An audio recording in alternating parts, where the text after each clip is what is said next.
Vamos lá, vamos olhar agora um pouquinho para fora do nosso quintal, porque o presidente Emmanuel Macron, o rei Charles III, adiou a visita que faria à França neste fim de semana, justamente por conta daquele cenário de protestos e manifestações que a gente vem mostrando para você aqui ao vivo, né? Por conta daquele projeto que foi ali aprovado na canetada pelo Emmanuel Macron, de se ampliar a idade de aposentadoria dos franceses de 62 para 64 anos. Então, nós vamos chamar a nossa repórter lá em Paris agora, conversar com ela rapidamente para a gente poder trazer as informações aqui. Só coloca para mim, então, você está me ouvindo bem? Oi, estou. Está ouvindo bem? Eu gostaria que você contasse para a gente aqui qual é a situação que você enxerga nesse momento, você que é jornalista aí na França, e trazer para nós também como que as manifestações têm repercutido no dia a dia e também na cobertura de notícias. Muito boa tarde para você. Boa tarde. A reforma da presidência, ela tem sido discutida já, né, desde janeiro, quando ela foi apresentada, no dia 10, e as discussões elas só ficaram mais acaloradas. Os maiores pontos dessa reforma, você citou um deles, na realidade, mas os maiores pontos está entre, de fato, o aumento da idade legal da aposentadoria de 62 para 64 anos, já a partir de 2030, e o outro ponto importante é também a aceleração do período de contribuição, ou seja, vamos aumentar um período de contribuição para 43 anos, já a partir de 2027. Ela é, óbvio, muito controversa aqui, o clima, óbvio, tem sido de muita indignação desde janeiro e muito mais recentemente depois das últimas medidas do presidente Emmanuel Macron e de seu governo, que é na imagem principalmente da primeira-ministra Elisabeth Borne. Ela é muito controversa por diversos pontos e eu vou citar, na sua forma e no seu conteúdo. Então, no conteúdo, ela se baseia sobre 3 justificativas maiores. A primeira justificativa é o déficit do sistema previdenciário. A segunda justificativa é um desequilíbrio da relação entre ativos e aposentados, né, as pessoas que estão trabalhando e as pessoas que estão aposentadas. E o outro ponto é a multiplicação, na realidade, dos planos de previdência. Aqui na França existem vários regimes de previdência, os chamados regimes especiais. Então, com relação ao primeiro ponto, que é o déficit do sistema previdenciário, o que o governo prevê é que já a partir de 2025, esse déficit vai variar entre 7,9 e 17,2 bilhões de euros. Parece enorme, só que é preciso colocar esses números em perspectiva. E por que eu falo isso? Porque existem aqui na França fundos de reserva para a Previdência. Então, essas reservas hoje, elas totalizam cerca de 150 bilhões de euros. Então, de fato, não existe um problema atualmente real de financiamento da Previdência. Os especialistas também... Oi, pode falar. Não, Glenda, eu quero até continuar nessa conversa contigo. A Glenda Andrade, né, que é cientista política, e eu peço até desculpas para você no momento de te chamar. Eu tinha a informação de que no primeiro momento a gente chamaria a reportagem para depois debater esse assunto com você e entrou você diretamente. Então tá aqui as minhas desculpas a você e corrigindo aqui, trazendo para nossa audiência que eu estou conversando já diretamente com a Glenda Andrade, que é cientista política, mora em Paris e acompanha muito da situação lá na França. E Glenda, a gente viu muitas dessas manifestações botando uma pressão sobre a autoridade, sobre Emmanuel Macron e até exigindo um recuo dessa autoridade. Mas isso é algo fácil ou simples de acontecer aí na França? É algo que, como cientista política, você analisa que poderia ser uma resposta diante da quantidade de manifestações?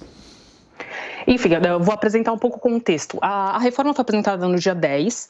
Em seguida, ela primeiro foi o Senado, recentemente, né, aprovou o que abriria para o governo uma certa vantagem, só que o governo estava muito consciente que ele não tinha a maioria na Assembleia. E foi aí, como você disse agora há pouco, que ele pesou a mão e ele mobilizou um artigo aqui que chama 49.3, que é um artigo que permite, na ausência principalmente de uma maioria no parlamento, você passar essa lei sem o voto da Assembleia.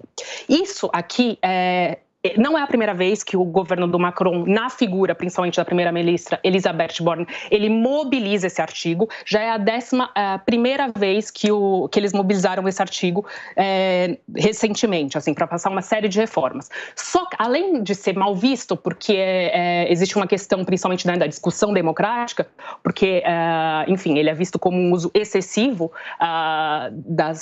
dos instrumentos constitucionais, tem ainda o fato de que, para discussões do tamanho e da importância de uma reforma previdenciária, precisaria sim ter uma discussão mais democrática em que todos votassem. E diante, então, desse temor de que ele não conseguisse, de fato, a maioria, ele foi lá e mobilizou o 49.3.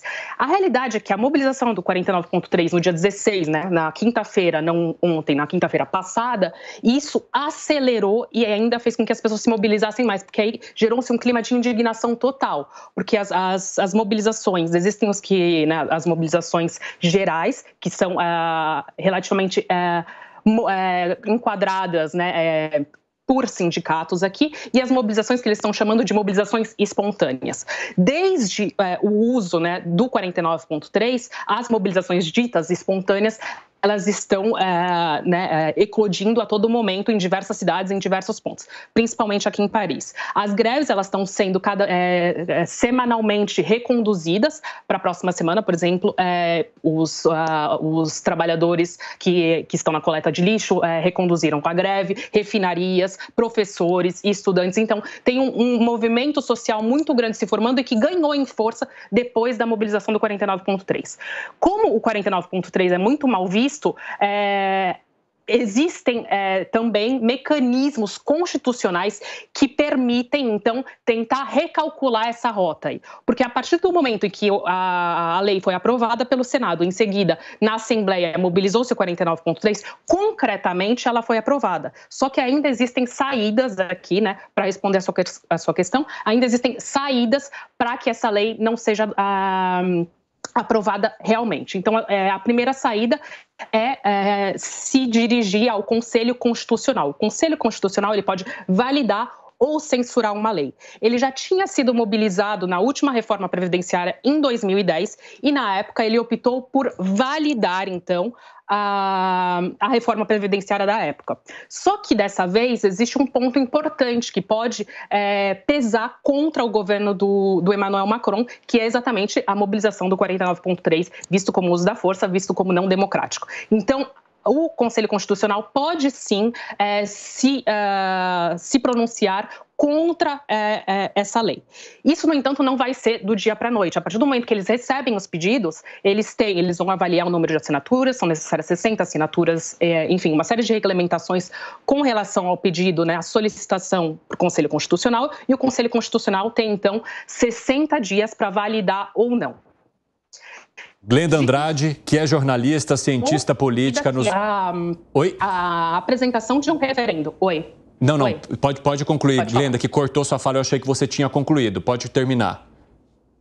Não. E a outra saída é um referendo que seria apresentado. Mas isso o Macron também já disse que ele não é favorável. Então, existem essas duas saídas.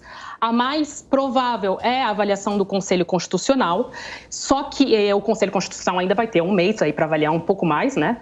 E as mobilizações continuam. Hoje tiveram mobilizações de diversas cidades aqui, Paris, Toulouse, Bordeaux, etc. E também os movimentos sociais estão sendo reconduzidos. E o próximo dia de greve que foi enquadrado pelas sindicais é na semana que vem, na terça-feira, dia 28. Essas são greves gerais de diversos setores que se unem aí para essa mobilização nacional.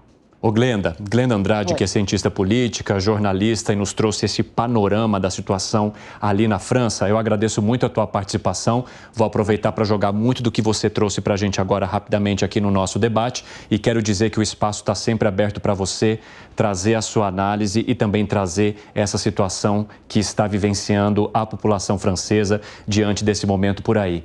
Muito boa noite para você. Boa noite, obrigada. Tchau, tchau. Até a próxima. Tchau, tchau. Quero trazer rapidamente aqui para você, Gustavo Segré, ela colocou ali as possibilidades. Uma delas que é mais provável, mas que pode levar um tempo. Você acredita que em algum caminho haja, de fato, ali um posicionamento das autoridades para barrar essa canetada de Macron? Eu espero que não. Tem que ser resolvido. A questão previdenciária é um problema mundial e ele tem que ser resolvido. Agora, não me parece que o Macron vai apelar para o referendo, porque 90% dos trabalhadores estão desconformes com essa política e, segundo informações de pesquisa, 74% da população também. Então, se vai para referendo, perde. Me chamou a atenção nos vídeos, Evandro, que a maioria das pessoas que estão manifestando são jovens.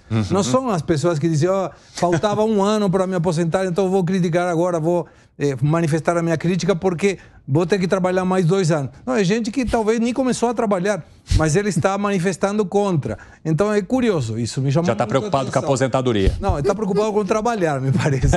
Fala aí, Piperno, para a gente amarrar. Não, quando o Enfim o Segredo falou isso, eu me lembrei, assim, tinha uma faixa lá, Born Out, lá, enfim, a primeira-ministra, cheio de jovens em volta e tal. Então, é claramente aquilo que a gente conversou anteontem. A França hoje, ela tem 3 forças políticas muito grandes. Então, o presidente Macron, uma delas, e na última eleição, houve uma disputa muito forte entre a candidata da extrema-direita e o candidato de extrema-esquerda, Mélenchon, Jean-Luc Mélenchon, pela outra vaga no segundo turno. A diferença entre eles foi de 1 ponto percentual favorável à candidata Le Pen. O que isso significa? Que nesse momento o Macron está isolado, isso aí, burnout tal, e cheio de jovens em volta. Então, nesse momento, ele está isolado e ele tem uma pressão à direita e à esquerda e os dois lados contrários ao projeto, porque, afinal de contas, político tem o mesmo instinto em qualquer lugar do mundo, os dois lados pressionam e são contra o projeto. Então, ele não tem maioria parlamentar e não tem maioria do eleitorado. Se ele colocar isso, enfim, para votação, seja na Assembleia, seja, por exemplo, em referendo, ele perde. Poit, só para a gente arrematar.